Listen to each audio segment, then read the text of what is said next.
آج بہت بڑا دن ہے، یعنی کہ صدی کا سب سے بڑا تنازع جو حل ہونے جا رہا ہے۔ جی ہاں، امریکہ اور ایران کے درمیان اسلام آباد اکارڈ پر آج دستخط ہوں گے۔ امریکی صدر نے تصدیق کر دی ہے۔ سوشل میڈیا پر جاری پیغام میں کہا ہے کہ مفاہمتی یادداشت پر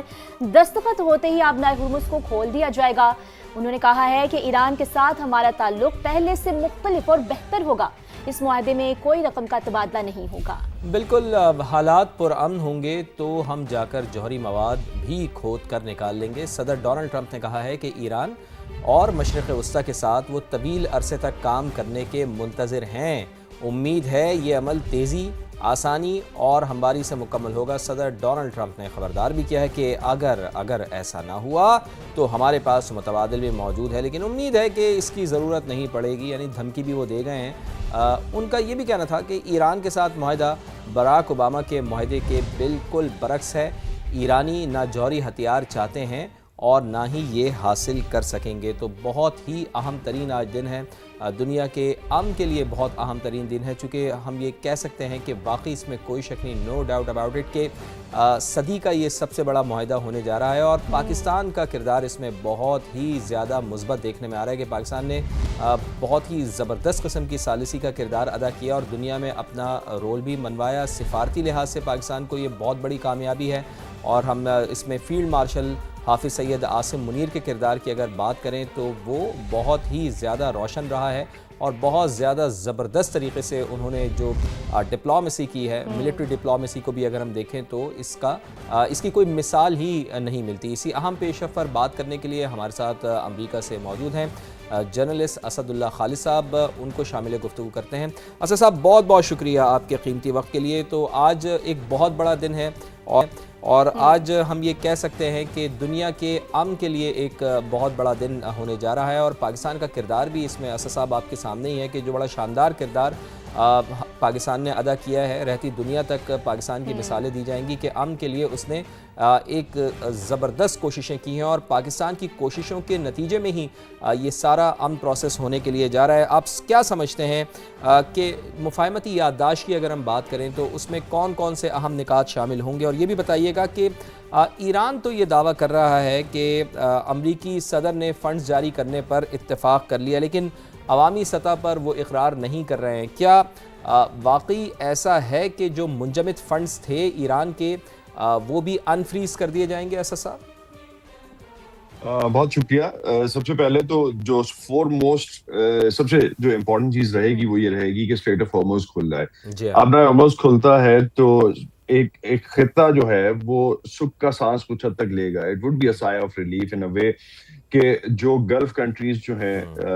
جن کا آئل اس وقت ایکسپورٹ کرنے سے رکا ہوا ہے اور وہ آلٹرنیٹس دیکھ رہے ہیں، اس کی کیپیسٹی اتنی نہیں ہے جو بھی وہ پائپ لائنز یوز کر رہے ہیں، تو سب سے بڑھ کے تو ایک یہ پہلا ریلیف یہ ملے گا، آئل پرائسز کا امپیکٹ گلوبل آئے گا۔ تو یہ ایک خطے کے لیے بھی اچھا پیغام ہے۔ چائنا کا میجر رول ہے بیک اینڈ پہ، اس میں پاکستان فرنٹ اینڈ پہ کھیلتا رہا اور پاکستان نے جو بھی کیا اس کو پوری دنیا میں اپریشیٹ بھی کیا جا رہا ہے۔ ٹو دا پوائنٹ کہ انڈین اگر اسکالرس کو بھی ہم دیکھتے ہیں جو کہ سنجیدہ لوگ ہیں، انڈین کمیونٹی بھی جو ہے وہ بھی اس کو اپریشیٹ کر رہی ہے ان اے وے کہ بیکاز انڈیا بھی اس کا برن لے رہا ہے۔ جہاں تک آپ نے بات کی کہ اس پورے قضیے کے بعد آگے جو سمجھوتا ہو جاتا ہے تو سمجھوتے یہ پہلا سٹیپ ہوگا سمجھوتا ہونے کا، اور پہلے سمجھوتے کا پہلا سٹیپ یہی ہوگا کہ آبنائے ہارموز کھولا جائے۔ آبنائے ہارموز کھلتا ہے تو امریکہ میں بھی ریلیف ملے گا، کیونکہ امریکہ میں بھی اگر اب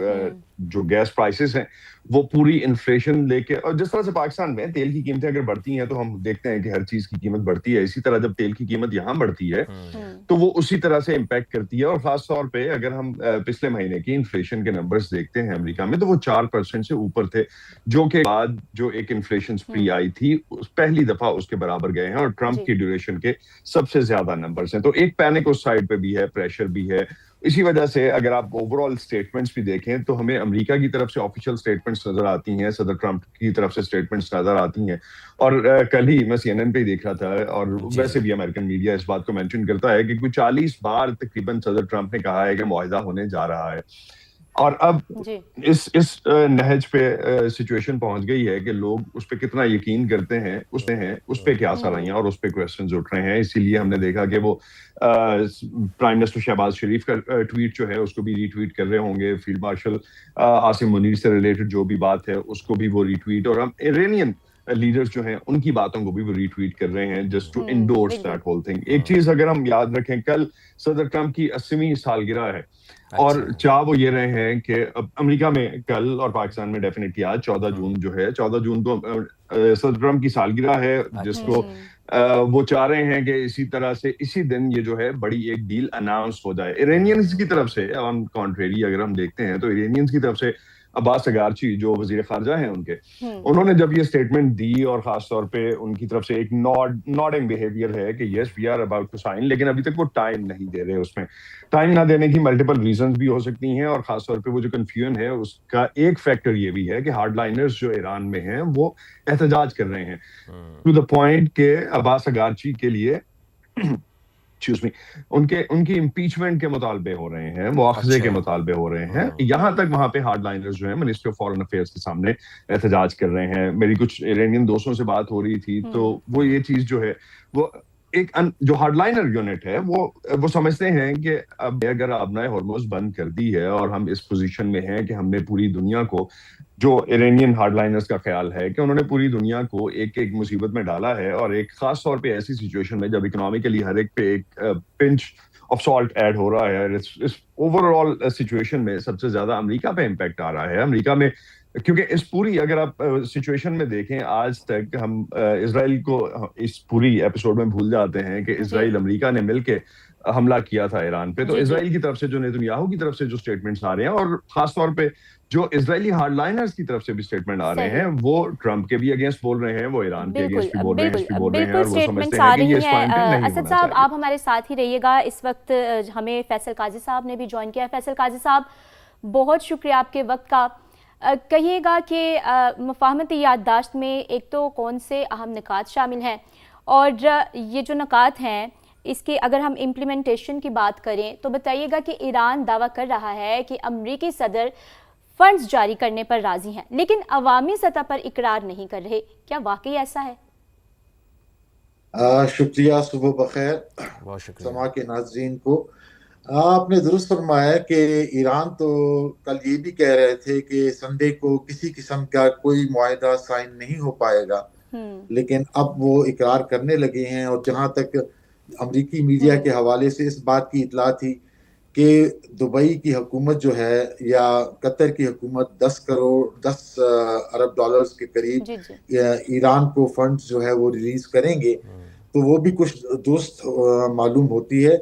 میری اطلاع یہ ہے کہ یہ معاہدہ جو ہے, چونکہ صدر ٹرمپ ہمیشہ ایک ٹرافی لینے کے لیے تیار رہتے ہیں, تو ان کی امریکہ کی کوشش یہی ہے کہ کم از کم ڈیجیٹل حوالے سے دور ہی ہو, لیکن بھلے امریکہ اور ایران کے وفود ایک ٹیبل پہ نہ بیٹھیں, لیکن ایک انڈرسٹینڈنگ سائن ہو جائے جس کو وہ ایگریمنٹ کہہ سکیں, اور آبنائے ہرمز کھل جائے, اور وہ اپنی سالگرہ پر اپنے آپ کو خود تحفہ دینا چاہتے ہیں. جہاں تک ان کی شرائط کی بات ہے تو 14 کے قریب شرائط ہیں, جس میں سب سے مشکل مجھے وہ مرحلہ لگے گا جب لبنان میں حزب اللہ اور حماس کے حوالے سے اسرائیل کو کس طریقے سے پابند کیا جائے کہ وہ لبنان پہ حملہ نہ کرے, اور جو انیکس کیا ہوا ہے, جو زمین قبضے میں لے لی ہے, اس علاقے کو خالی کریں. تو یہ دیکھنا یہ ہے. میری اطلاع تو یہ بھی ہے کہ پاکستان کے ایک بہت اہم عہدیدار جو ہیں اس وقت جو ہے وہ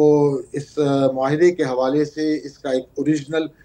ڈاکومنٹ کے حوالے سے, کچھ بات چیت کرنے کے حوالے سے پاکستان سے اسپیشل پلین پہ روانہ ہو چکے ہیں. اب ان کی ڈیسٹینیشن جنوا ہے یا کوئی عرب ملک ہے یہ میں نہیں کہہ سکتا, لیکن قرائن یہ بتاتے ہیں کہ یہ معاہدہ جس کی 14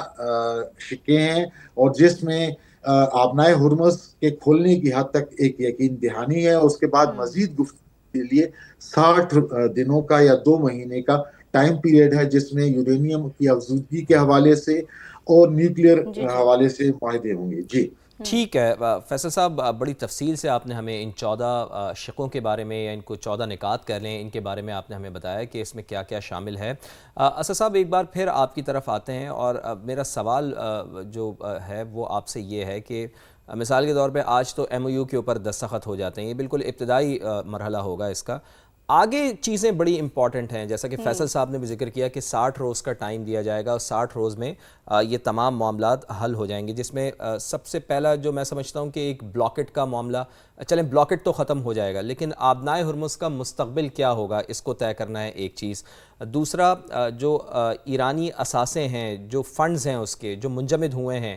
کیا ان کو انفریز کیا جاتا ہے، یہ ایک چیز ہوگی۔ اور سب سے اہم نقطہ یہ ہے کہ جوہری مواد کا مستقبل کیا ہوگا، افزودہ یورینیم کا مستقبل کیا ہوگا، چونکہ آج بھی امریکی صدر ڈونلڈ ٹرمپ کہہ رہے تھے کہ ابھی ہم ابتدائی طور پر ایم او یو کو دستخط کر لیں، پھر ہم اس جوہری مواد کو کھود کر نکال لیں گے۔ تو یہ 3 چیزیں بڑی اہم ہیں جس کے اوپر آگے چل کے مذاکرات میں گفتگو ہوگی۔ تو آپ کیا سمجھتے ہیں کہ ان 3 پوائنٹس کے اوپر بھی دونوں فریقین متفق ہو جائیں گے، یا آپ سمجھتے ہیں کہ کوئی نہ کوئی اسپوائلر کا کردار ادا کر سکتا ہے ان مذاکرات کے اندر؟ گو کہ ابھی تو ایم او یو سائن ہونے میں تو اسرائیل کے پاس ٹائم نہیں ہے، لیکن آگے جا کے کہیں مذاکرات کے دوران اسرائیل کو یہ موقع مل سکتا ہے کہ وہ اسپوائلر کا کردار ادا کرے، ساری چیز کو اسپوائل کر دے۔ اسد صاحب جی، میں یہیں سے سٹارٹ کروں گا۔ آپ نے جس طرح سے کہا کہ اسرائیل کے پاس اسپوائلر کا رول ہے، اور اسرائیل نے اسپوائلر کا رول پلے بھی کیا ہے، امریکہ میں بھی یہی خدشات ہیں، اور امریکہ میں بھی ایک اب اس سے پہلے اس طرح سے کھل کے اسرائیل پہ تنقید نہیں ہوتی تھی، نیتن یاہو پہ تنقید نہیں ہوتی تھی، اب کھل کے تنقید ہونا شروع ہوئی ہے۔ اور اس پورے اگر ہم دیکھتے ہیں اس پوری اسٹریم میں جو ایک بنی ہے، تو آپ کو کانگریس کے لوگ جو ہیں، کانگریس مین جو ہیں، جو سینیٹرز ہیں، ان کی طرف سے بھی تنقید دیکھنے کو ملتی ہے اسرائیل پہ، اور خاص طور پہ اوپنلی ان کے ٹویٹس بھی ہوتے ہیں، ان کی طرف سے ایکس پہ بھی انفارمیشن شیئر کی جاتی ہے، اور اسٹیٹمنٹس بھی آتی ہیں۔ ہیونگ سیڈ دیٹ، اسپوائلر کا کردار اسرائیل ضرور ادا کر سکتا ہے، لیکن جس طرح سے ایک بات ہم یہاں پہ ہمیں ماننی پڑے گی کہ اگر سٹیپ بائی سٹیپ چل رہے ہیں تو چانسز ہوں گے کہ ایک فائنل معاہدہ شیپ اپ ہو سکے۔ جہاں تک اسٹریٹ آف ہارموز کا آپ نے پوچھا کہ اس کے لیے ایک فارمولا، جو ملٹیپل ایلیمنٹس یہاں پہ ڈی سی میں ڈسکس ہو رہے ہیں، اس میں ایک فارمولا یہ بھی ہے جو ڈسکس ہو رہا ہے کہ اگر تو اسی سچویشن میں لے کے جانا ہے جس طرح سے 28 فروری سے پہلے، اٹیک سے پہلے کی سچویشن تھی، کہ آبنائے ہرمز فری تھا، کوئی بھی ٹریول کر سکتا تھا وہاں سے، کوئی بھی شپمنٹ جاتی تھی اور سبھی شپمنٹس وہاں سے گزر رہی تھیں۔ ایک فارمولا یہ ہے کہ اس پہ ٹول لگا دیا جائے، اور ٹول کا جو بھی موڈیلٹیز اس کی بنتی ہیں، اس کی ایک انڈیپینڈنٹ کمپنی بنے، جس طرح کل بھی ہم اس ڈسکشن میں بات کر رہے تھے کہ جس طرح سوئس کینال کا ہے، یا اس سے پہلے جو پناما کینال ہے، ملٹیپل اس طرح کی ایگزامپلس ہمارے پاس دنیا میں ہیں، اس فارمولے پہ ایک جو معاہدہ ہے وہ بن سکے، جس کا سرٹن شیئر جو ہے وہ ایران کو بھی جائے۔ لیکن اس کے پیرالل ایک اور چیز جو ڈسکس ہو رہی ہے کہ جتنے ایسٹس ہیں، فروزن ایسٹس ہیں ایران کے، وہ انفریز کیے جائیں، جس میں کوئی 300 ارب ڈالر کے لگ بھگ بات کی جاتی ہے، لیکن اس کا جو پہلی ایپیسوڈ ہوگی، یا جو پہلی انسٹالمنٹ ہم اس کو کہہ لیں، وہ جس طرح سے ابھی گائز صاحب نے بھی ذکر کیا، 5 سے 10 ارب ڈالر قطر کی طرف سے ریلیز کیے جائیں گے، اور جہاں پہ